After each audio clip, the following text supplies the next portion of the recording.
riding the tiger in competitiveness and lessons that we actually can learn from India.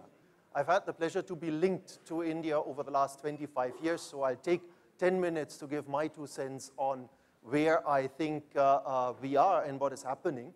I can tell you at the outset, 25 years ago, I did not have a good understanding of the challenges that we're facing, but I was very positive on the country, and I can tell you that positive overall attitude towards India definitely still remains. I'll start out by looking at where we are and then talk about a framework that we use to look at companies and also governments in terms of understanding competitiveness. This thing doesn't, wonderful. So what are some of the challenges that we have? One challenge is there's really no India, and that is something, if you go back to Europe or you go to the US, you talk to companies, is something that you have to explain to many of them.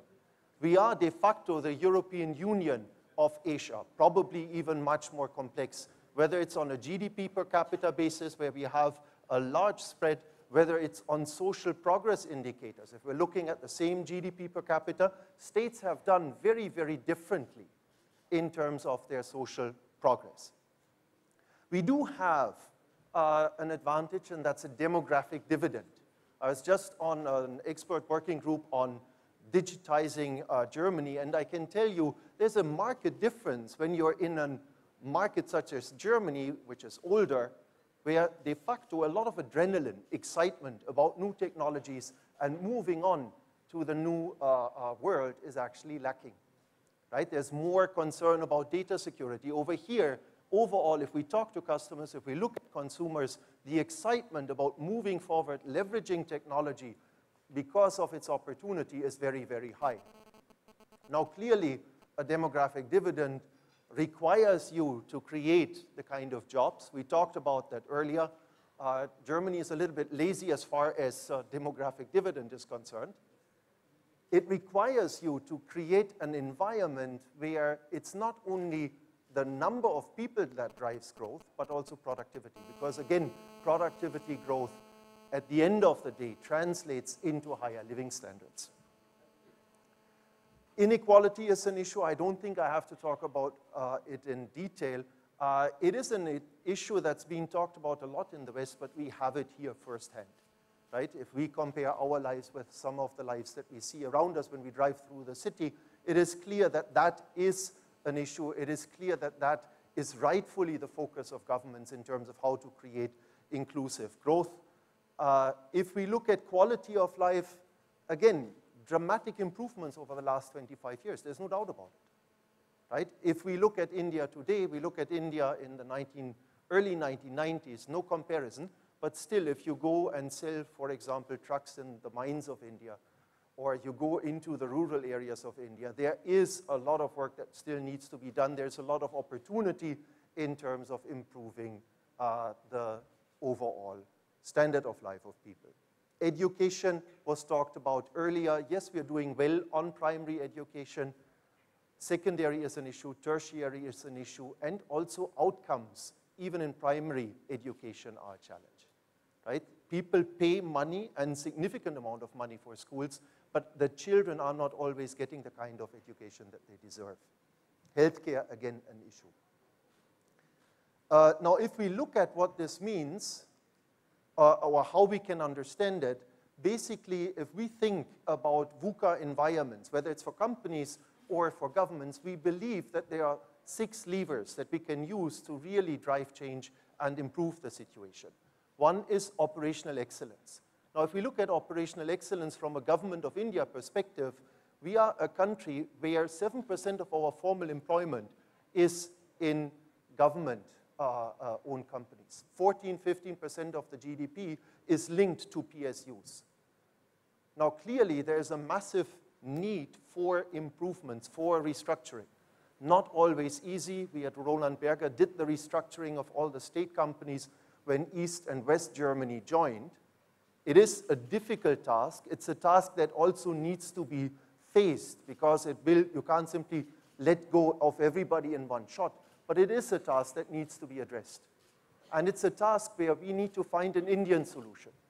If you look at what happened in Russia, Russia basically went into privatization very, very quickly, the results were not really that positive, right? People believed that some of the doctrines in the West were applicable to Russia. It didn't really work out that way. We need to find a local solution. Innovation, I think the government has done a really remarkable job. We have UPIs, we have the Aadhaar card, we have penetration of bank accounts. All of those are really rewriting not only the situation here in India, but also giving us a real opportunity to look at some of these technologies and innovations as potential platforms globally. Choices in trade-off are basically, in our thinking, relate to what are our main priorities. We have created over the last few years a very stable macroeconomic environment. And we're now shifting focus more and more on job creation. And job creation, again, does not mean necessarily only IT. IT is great. Ganesh is a good representative of the industry. But real jobs can be created in construction. The last budget has recognized this.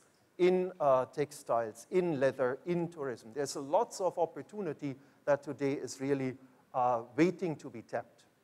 Alignment. If you look, and we had a very good discussion yesterday with the senior management of Taj, which made a very passionate plea for Swachh Bharat. I also believe that cleanliness, self-esteem go hand in hand. But alignment over here means that that is, at the end of the day, not only the responsibility of the government, it's actually the responsibility of each and every one of us, making sure that nobody who's driving in a car across the roads of India just throws their trash outside of the vehicle. It is about making sure that the country as such comes together and everybody does their part in terms of cleaning up the environment. Leadership and courage. We had a long discussion yesterday around the US and the political system in the US. Michael was sort of giving his views on this. And he said that the polarization that we're seeing in the US actually means that the political parties are putting their interests before the interests of the country. Now, we have some major reforms that are finally coming to pass, GST being one of them.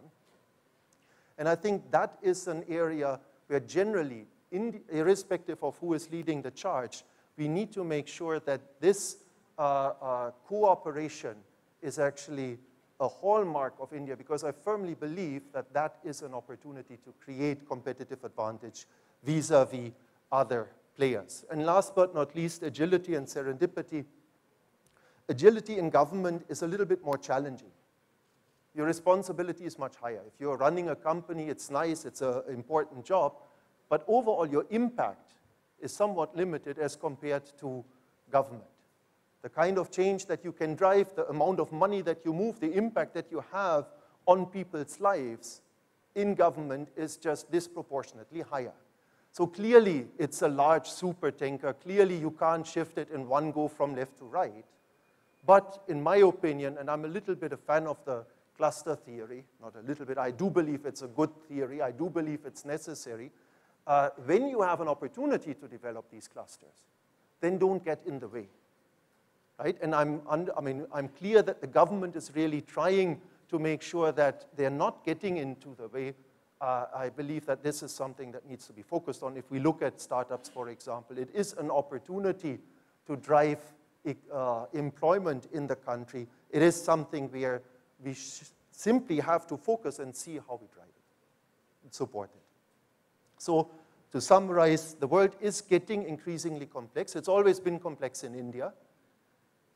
Companies, governments need to continue to excel along these 6 levers to drive progress and performance in their respective areas of responsibility, but it's not rocket science. It's not something that you can't do.